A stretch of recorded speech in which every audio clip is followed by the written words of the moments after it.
All right, guys, welcome to another year-end review. So let's get into it, have a look at what we've done this year, remembrance, and go over what the goals are going to be for 2022. All right, so obviously we'll start with what I've done this last year. So those of you who may have not seen the videos a year ago or new refresher, if you go back and watch those, you'll notice looks completely different. I still have what was left of the old 4x8 and the old version of that module. The plywood on both sides is the same plywood. It's just been cut since then.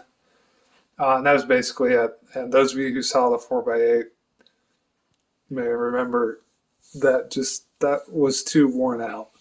The track work was horrible on it. The foam was all pockmarked. The heck, the wiring was atrocious. It needed to go. So in a year, with the exception of that module, which are the only two ones from the last version layout that have remained unchanged, aside from fixing some track work that have not been modified in the bench work. Well, okay, even that right there and there, but other than that, it's actually, yeah, I'd say at this point, this module is probably the only one that has not been touched at all. The old has been torn out and everything you see here has been put in. So it doesn't seem like it's fast at the time. Sometimes it seems like it's really, really slow. But looking back, it's a pretty good bit of progress. The other significant area that I have actually checkmarked a bunch of stuff off the list has been locomotives and rolling stock. So you can't see them all because they're not all here, but the engine fleet for this layout is basically done. I've got the 060 right there that's going to need a new motor and a lot of work. I've got the Atlas S4 that I got to get a bug out, need to finish painting it, but that's my switcher. I've got the undecorated F7s for the scheduled freight. I've got the Pacific sitting in a display case out there in the room that is a dummy right now, so it needs a new motor, gearbox. It needs a motor, gearbox, whole 9 yards. I've also got the Rio Grande GP7 that can serve as backup with Tsunami 2 in it. And of course the 2662s, which need one of the truck sub-assemblies swapped out and then the sound replaced on one with Tsunami. So that's for the coal drags. So I have all the engines. That's one thing I've check marked off. Another big thing I've check marked off the list, so to speak, is general freight cars. So with the exception of some early 50s area appropriate DT&I, which this is the closest I've got, and the built date is 57, 3 years out of date. And it's got a painted date of 67, so it's really out of era. But aside from that, the difficulty of finding some of those, I have all the general freight cars I need for this layout. I also have all the coal hoppers I need for this layout. As far as quantity, I've got enough for 3 10-car train sets plus extra to just be in spurs. So that way I don't get the same group for the same session, so it has time to stay in staging before it comes back on layout, goes up to the mines, gets loaded, and heads off. Other sub box I've checked off of that is I've got probably all the cabooses I need for this layout as far as what's going to be re-decal for home road for the hawking. I've got 4 of these Walters Proto wood, 25-foot wood cabooses.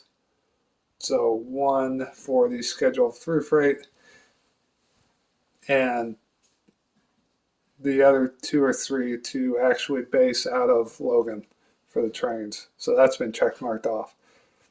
The only sub box in that category of rolling stock I haven't check marked off yet is I need a bunch more of these log bunker flats, and then some wood chip cars and some pulpwood cars for the sawmill. And then the third rolling stock area I have actually check marked off. This is not related to the hawking. This is one of my things I've been wanting to do because I'm a Union Pacific person. And that is a couple years in the making. Finish out my UP passenger train. So the 5 two-tone gray heavyweight Athearn blue box cars I got in the very beginning. I finally got the in-platform observation. I've got a bunch of head-end equipment for it, and I've got two-tone gray passenger engines. The Challenger, which you've seen in some of the videos from Redstone, and then there's a tender for it. But the 484, which runs really good in forward, it just jams up in reverse, and I don't know why. But I mean, it's there. It's got a secondhand Tsunami 1.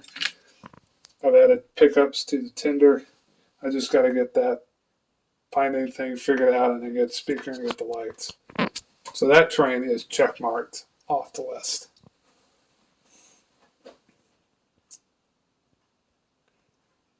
But the other thing we finished with the layout, and I say finished not as in it's completely done, but for where I'm going to spend the next majority of my focus this year is we've got all the lighting in. And as you saw in the last update, the big thing I was pushing for this year, we got the panel for all the Arduino stuff in. So it's in, it's wired up. All it has to do is be programmed. That's been check marked off. I've basically got half of the backdrop and valence up. That's nearly all the backdrop, half of the valence up. That's been check marked off. It's ready for sanding and paint. So a year to rebuild and get to this point, a lot's been done. That is pretty much what this last year has happened. Now, as far as what's coming up in 2022, the first big thing I want to push on is I want to get track in. So would it be nice if I could get the whole layout done? Yes, but I'm not necessarily pushing for that because I'm still fiddling with a few minor details on how I want to lay all this out over here. The big thing I'm wanting to push for is basically getting the staging yard done. So get plywood in there, get some temporary track extension all the way along here, just so it's there. Maybe a couple of turnouts for a runaround facility, something like that. But the big thing I want to do is I basically want to get all the code 70 that's going in here. So the siding, get the code 70 for the siding and all the way in, and get the code 55 for the yard track, the industry spur, and the switching lead all in. And part of that is going to be the double slip that goes there, and then getting some Central Valley tie strips, running them down here, and then getting the code 55 fast track jigs and using those in the Central Valley tie strips to basically make my yard ladder running all the way down there. So I've got enough code A3 track to get all the way around to pretty much through this number 5 turnout, which is where the code A3 is going to stop for now. Code A3 will go to the left. Going that way, you're into code 70 and whatnot. And then, of course, that spur right there is code 55, and that's going to be a either gravel loadout or pulpwood. I can't remember which one. I think I was going to make it pulpwood. But that is the first big thing I want to do.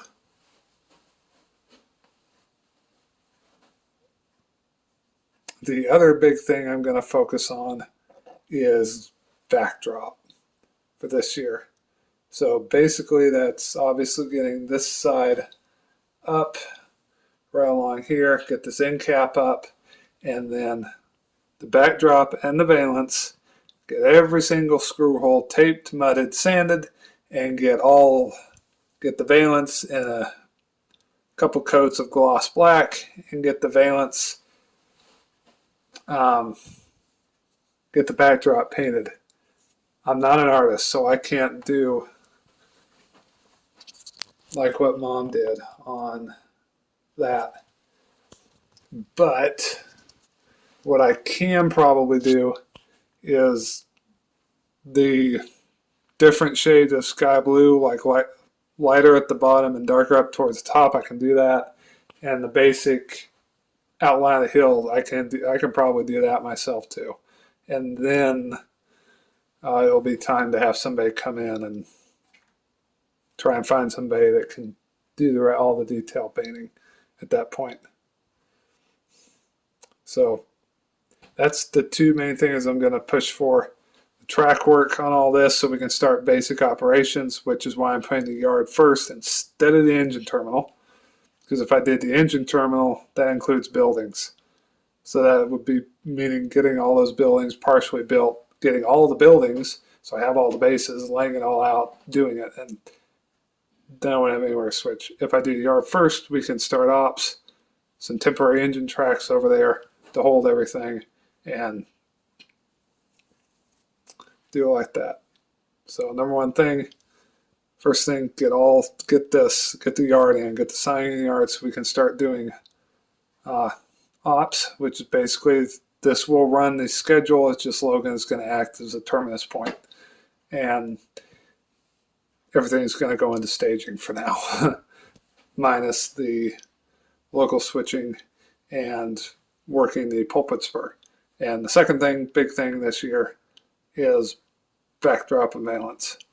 Those are two I'm going to push on. The third thing, which is more of would be nice to have, would be to have basically all the engines up and running. I'm not going to include in that have everything super detailed, because a lot of the detailing for the steamers is custom based off photos, and it's a skill set that I haven't acquired yet. So a lot of that is probably going to end up being farmed out to people that know how to do it and get it done fast while I'm learning how to do it. So that's I would like to, but it's not going to be what I'm pushing for. So yeah, that's about going to be it. This one's going to be a lot shorter than the last year in view update. And that's mainly because all this stuff in this, it's not very much. It's just taken a long time and a lot of behind the scenes and tedious work. So, and also I'm not having a lot of goals for next year because I'm a lot busier than I was. And now I have a pretty decent idea of how much I can get done in a year. So I'd rather under promise than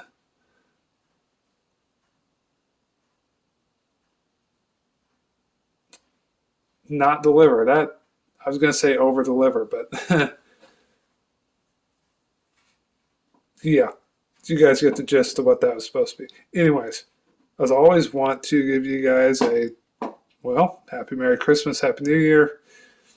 Remember the reason for the season. Take a couple minutes for that.